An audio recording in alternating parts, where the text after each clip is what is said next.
ஓம் சாந்தி.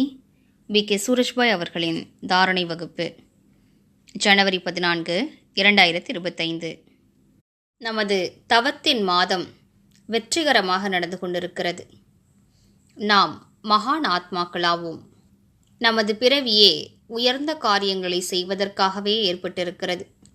முழு உலகும் நமது சக்தி வாய்ந்த அதிர்வலைகளுக்காக உண்மையான மனதோடு காத்து கொண்டிருக்கிறது. நாம் நமது வார்த்தைகளின் மூலமாகவும் அனைவருக்கும் வரங்களை வழங்க வேண்டும். ஏனென்றால் நாம் இஷ்ட தெய்வங்களாவோம்.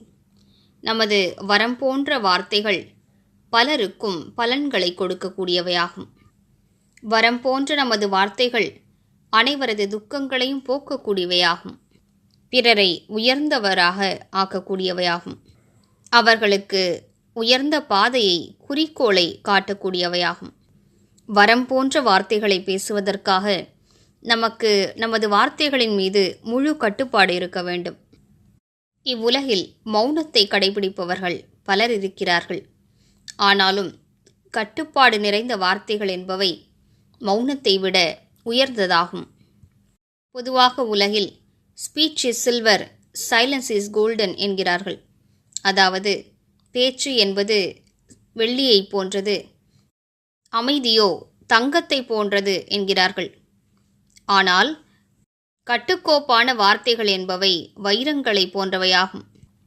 பாபா கூறியிருக்கின்றார், நீங்கள் 50 வார்த்தைகள் பேசக்கூடிய இடத்தில் 5 வார்த்தைகளை மட்டுமே பேசி காரியத்தை முடித்துவிட வேண்டும்.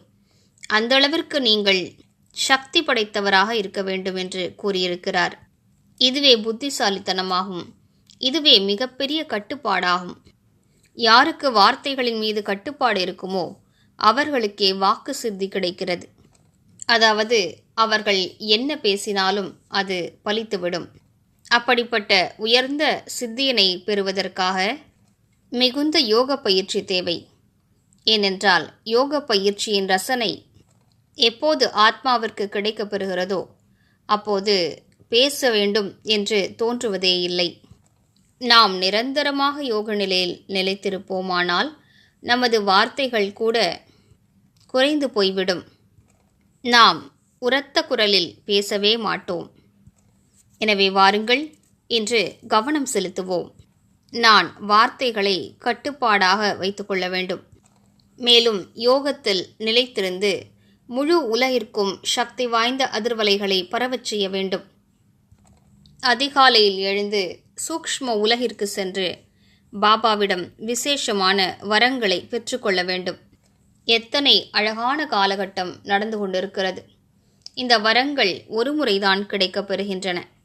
பக்தி மார்க்கத்தில் இப்படிப்பட்ட வரங்களை பெறுவதற்காகத்தான் மிகுந்த தவம், சாதனைகள் ஆகியவற்றை நாம் செய்து வந்திருக்கிறோம்.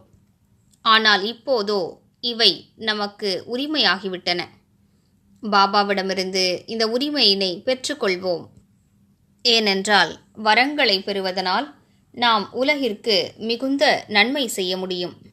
எனவே நேரத்தை முழுவதுமாக பயன்படுத்துவோம். விலை மதிக்க முடியாத இந்த நேரம் வீணான விஷயங்களில் கழியக்கூடாது. தடைகள், பிரச்சனைகளில் நேரம் விரயமாகக்கூடாது. பற்றுதலில் மாட்டிக்கொண்டு நேரத்தை வீணடிக்கக்கூடாது. இவற்றில்தான் ஜன்ம ஜன்மங்களாக மூழ்கி கிடந்தோம். இப்போதோ ஈஸ்வரிய ஆனந்தத்தினை அடையும் நேரமாகும். எனவே இன்று ஒவ்வொரு மணி நேரத்திலும் ஒரு முறை நாம் சூக்ஷ்ம உலகிற்கு செல்வோம்.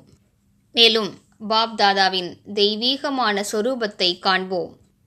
இப்போதே பாருங்கள், சூக்ஷ்ம உலகில் பாப் தாதா இருக்கின்றார். நெற்றியில் மகாஜோதியானவர் பிரகாசித்துக் கொண்டிருக்கிறார்.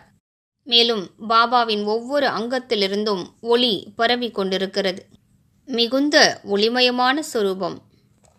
பின்னர் பாபா வரமளிக்கும் கரத்தினை என் தலைமீது வைத்துவிட்டார். திருஷ்டி கொடுத்து வரமளிக்கின்றார். குழந்தாய், தடைகளை அழிப்பவனாவாய்.